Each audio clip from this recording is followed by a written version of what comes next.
કોઈ હીરા ઘસીને દીકરા ઉછેરે, એમણે દીકરા ઘસીને હીરા બનાવ્યા છે. આ બધાની તાકાત નથી કોઈ.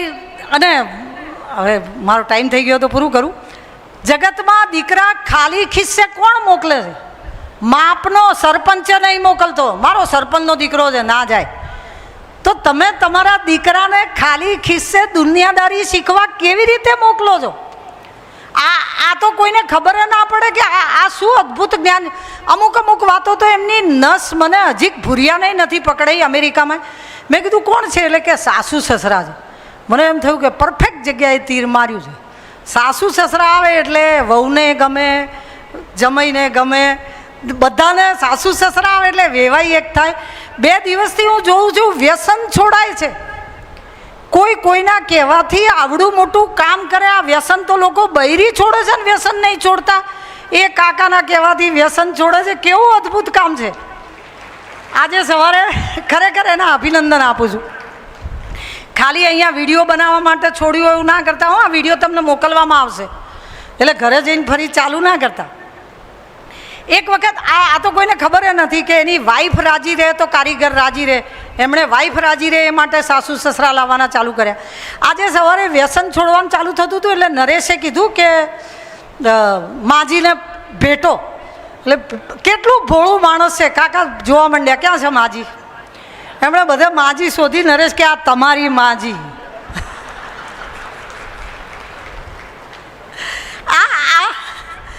આપણે આ ક્યાંથી શીખીશું?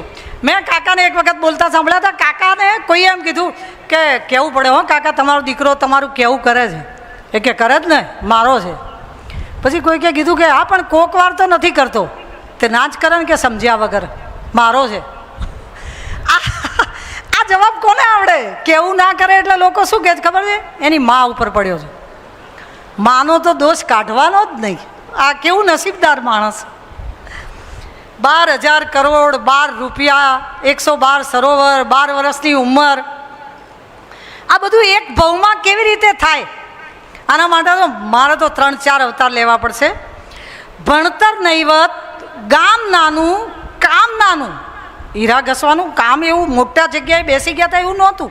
અને તોય આ બધું જ કશું નડ્યું જ નહીં. બધું જ કંઈ પ્રશ્નો આવ્યા જ નહીં હોય. કોઈ દિવસ પ્રશ્નની વાત જ નહીં. હસતા ને હસતા કાયમ. પદ્મશ્રી યોગ્ય જગ્યાએ ગોઠવાયો છે ને એનોય આનંદ થયો. ને ખબર નહીં શું ખાતા હશે, બેનને પૂછવું પડશે. સાલ, આંકડા, હિસાબ બધું મોઢે બોલે તો કે હવે હું ધંધો નહીં કરતો. તોય બધી ખબર છે. એટલે એ નવાઈ લાગે અમને. અને હમણાં વલ્લભભાઈ અમારા મહેસાણા જિલ્લાની બહુ ઉડાઈ છે એટલે હું અત્યારે એ વાત નહીં કરું, થોડી વાર પછી કરું છું. એમના વિશે એમ કહી શકાય કે કહી દો મોતને મને ધાકમાં લેવાનું બંધ કરી દે. મેં એનાથી અઘરી જિંદગી જીવી લીધી છે. એમણે અઘરી જિંદગી જીવી લીધી છે અને શૈલી બનાવી છે. અહીંયાથી બીજું ના શીખીએ તો એટલું તો શીખીએ કે કુટુંબ ભેગું રહેવાય અને અવાવરું ઉભરાતા નથી, વપરાતા ખૂટતા નથી. આપણા કૂવા આપણે જોયેલા છે. અવાવરું કૂવા ઉભરાયા નથી. આપણી પાસે જે હશે. એમના એક ઇન્ટરવ્યૂમાં દીકરો કહેતો હોય છે કે પપ્પા તમને બપોરે આરામ કરવા દેતા નથી, લોકો તો આખો દિવસ આવે છે, તમે 1 કલાક બપોરે બંધ કરી દો લોકોને મળવાનું. ત્યારે એમણે જવાબ આપ્યો હતો કે દીકરા દરવાજા અંદરથી ખોલ્યા છે, હવે એ નહીં વિચારાય. આ કોણ વિચારે કે દીકરા દરવાજા અંદરથી ખોલ્યા છે? દીકરાએ જિંદગીભર યાદ રાખવું પડશે.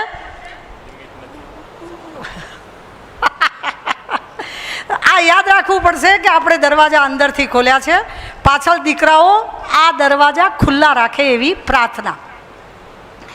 એમના કુટુંબ વિશે એક વાર્તા કહું નાનકડી. તો એક પક્ષીઓનું ટોળું હોય છે અને આકાશમાં બધા ઝુંડમાં પક્ષીઓ ઉડતા હોય એટલે નીચે દાણા પાથરેલા જોઈને પક્ષીઓ બધા એકસાથે નીચે પ્લેન લેન્ડ થાય એમ લેન્ડ થયા. અને જેવા નીચે ઉતરે એવા દાણામાં જાળી પાથરેલી હતી એટલે જાળીમાં બધાના પગ ફસાઈ ગયા એટલે બધા પક્ષીઓ તો મૂંઝવાઈ તો ગયા. પણ એમાં એક ડાયો હોય ને, એણે કીધું કે જો બધા એક સાથે બળ લગાવશો ને તો જાળી સાથે ઉડી જઈશું. એટલે એ આઈડિયા હતો. એણે જેવો અવાજ કર્યો એવા બધા જ પક્ષીઓએ એક સાથે પંખ ફેલાઈ જાળી સાથે પક્ષીઓનું ટોળું ઉડી ગયું.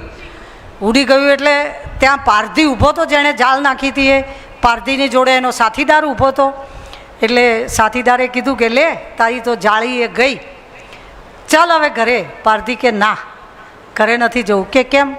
એ તો કે અહીંયા ફસાયા હતા ને એટલે સંપ હતો, હવામાં ઉડતા હશે ને એટલે સંપ નહીં રહે.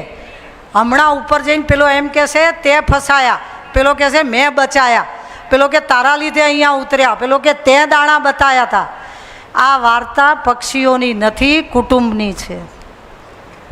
હવામાં ઉડ્યા પછી સંપ કોઈના કુટુંબમાં નથી રહેતા. તમારે આકાશ અડ્યા પછી સંપ છે, એના અભિનંદન, એની તાળીઓ પાડો. આ ઉપર ઉડ્યા પછી ભેગા રહે. પારધીએ જ કીધું કે હવામાં ઉડ્યા પછી કોઈ ભેગા નથી રહેતા.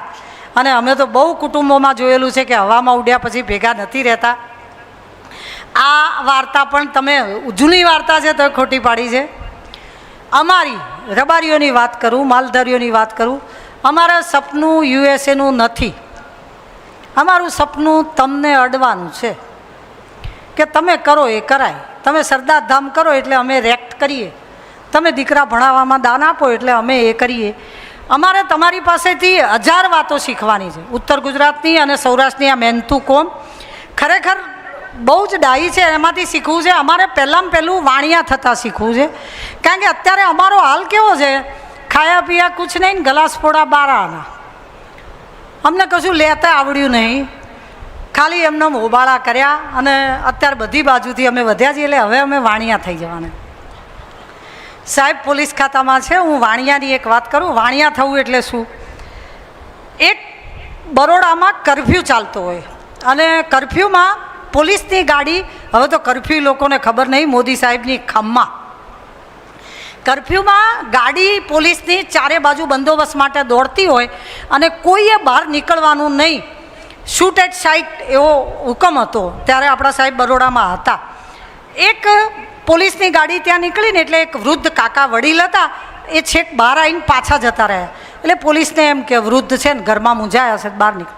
થોડીક વાર થઈ એટલે પેલા કાકા ફરી બહાર નીકળ્યા. એટલે પેલાને કંટાળો આવ્યો, તોય ના બોલ્યો, પાછા અંદર ગયા. ત્રીજી વાર કાકા બહાર નીકળ્યા. ચોથી વાર બહાર નીકળ્યા એટલે પોલીસ ગુસ્સે થઈ ગઈ. કે ખબર પડે છે કે નહીં પડતી, ચલ બેહાડ દે અંદર. 2 પોલીસવાળાને મોકલ્યા ને કાકાને અંદર બેહાડ દીધા ગાડીમાં. લઈ લે કે માંડવી, કોઈ વડોદરાથી પરિચિત હોય તો ન્યાય મંદિરથી માંડવી 2 કિલોમીટર જેવું છે, કે લઈ લે માંડવી પોલીસ સ્ટેશનમાં બેહાડ દઈશું. ડોહો અખણો રહેતો નહીં, દોડ્યા કરે છે. છેક માંડવી આવવાનું થયું એટલે કાકા કે ભાઈ તમે મને લઈ જાઓ છો, પણ મારી દીકરીનું ઘર અહીંયા છે, હું કહેતો આવું કે મને પોલીસ લઈ જાય છે. એટલે પેલા વડીલ હતા, પોલીસે માણસ તો હોય ને, દયા આવી કે આ જાઓ જલ્દી કહી આવો. પેલા અંદર ગયા ને 5 મિનિટ 10 મિનિટ 15 મિનિટ કાકા બહાર ન આવ્યા.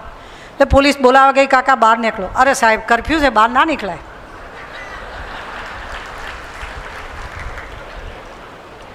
સરકારના ખર્ચે સરકારની ગાડીમાં કાયદો તોડી દીકરીની ખબર લેવા પોલીસના રક્ષણ સાથે જાય એ વાણિયા.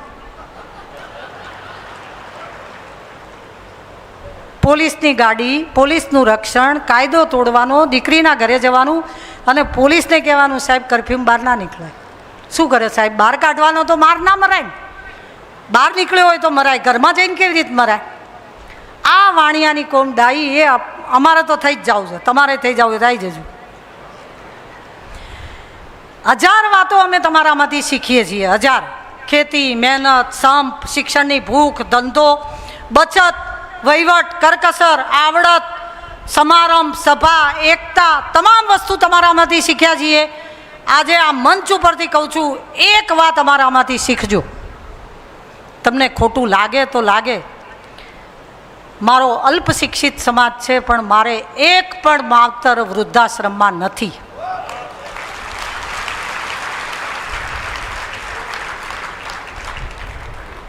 માવતર વૃદ્ધાશ્રમમાં મૂકીએ એના કરતાં પહેલાં દીકરાઓ અનાથ આશ્રમમાં મૂકી આવો સારો. અશક્ત હોય, સ્મૃતિભ્રમ હોય, માવતર મૂકવા ના જવાય. અને માવતર મૂકવા જઈએ તો પછી આપણું અહીંયા જીવવું ધિક્કાર છે.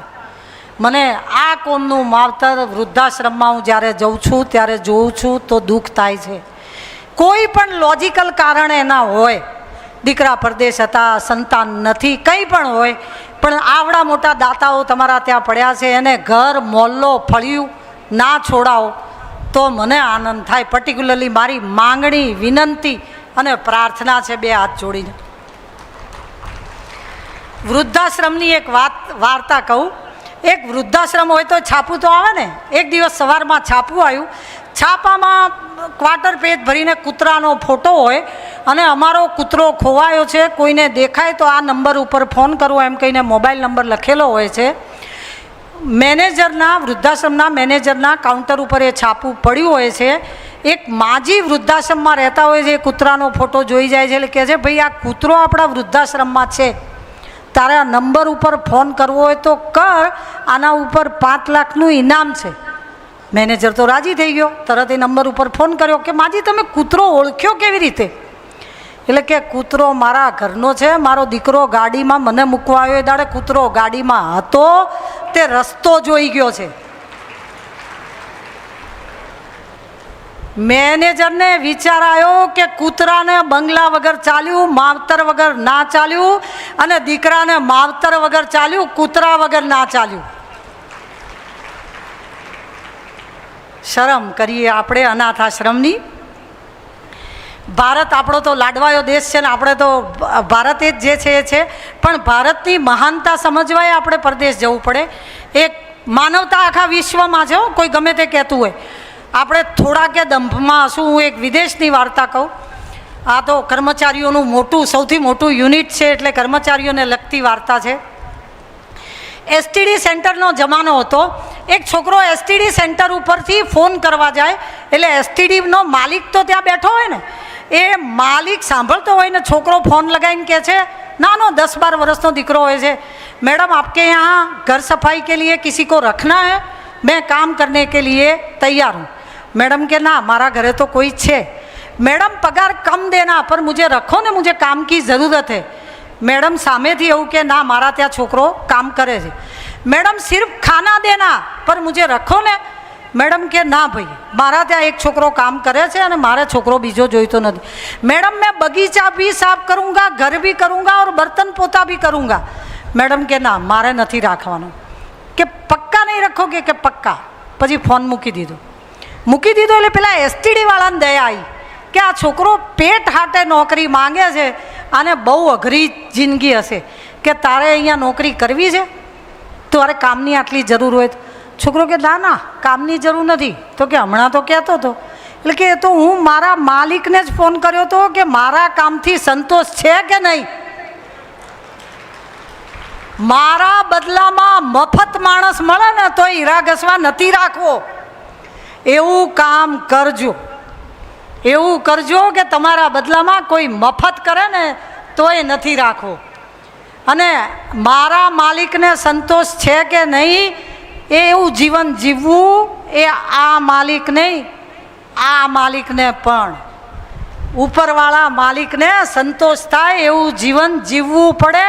અને વારે વારે પોતાની લાયકાત પોતે ચેક કરવી પડે કે હું એને ગમે એવું જીવું છું કે નહીં. વિદેશની વાત કરું તો સૌથી સારી વસ્તુ ત્યાં કશાનો આભડછેટ નથી.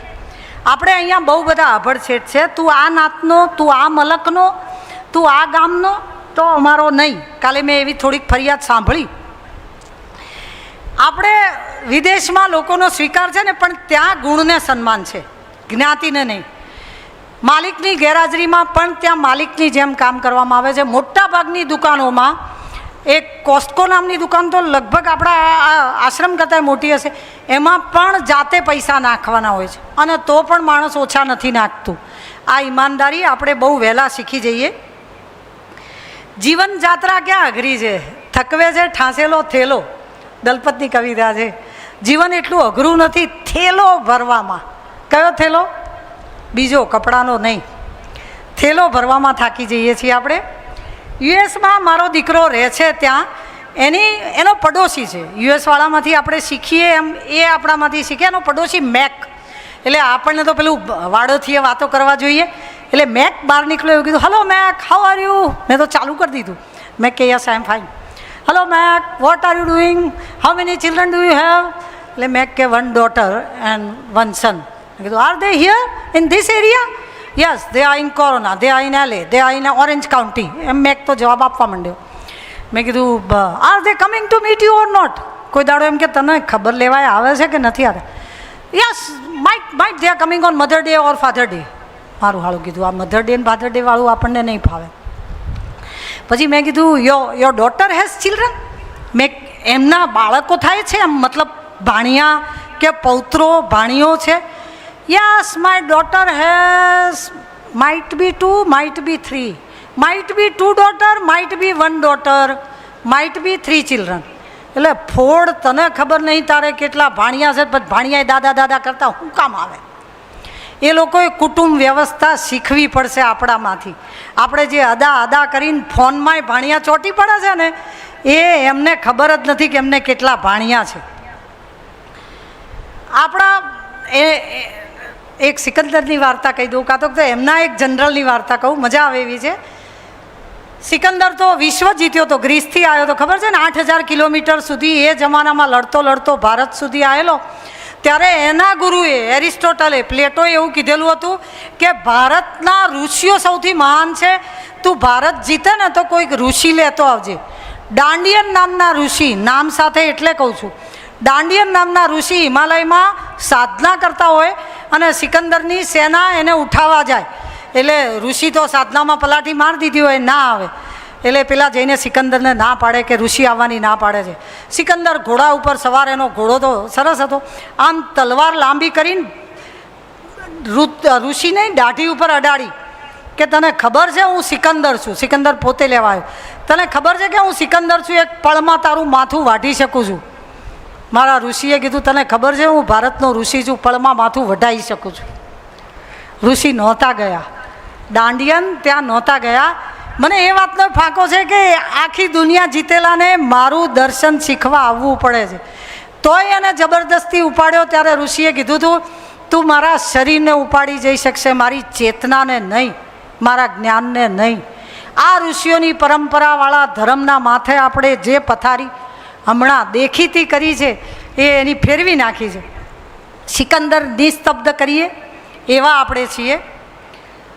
આપણે 160 કરોડ છીએ, એનો આપણને ફાયદો હોય કે નુકસાન હોય? 160 કરોડ હોઈએ તો 100 કરોડ માનવતાવાળા લોકો મળવા જોઈએ. માણસ વધે એમ માનવતા વધવી જોઈએ ને, એ નથી વધતી ને, એનું નુકસાન છે.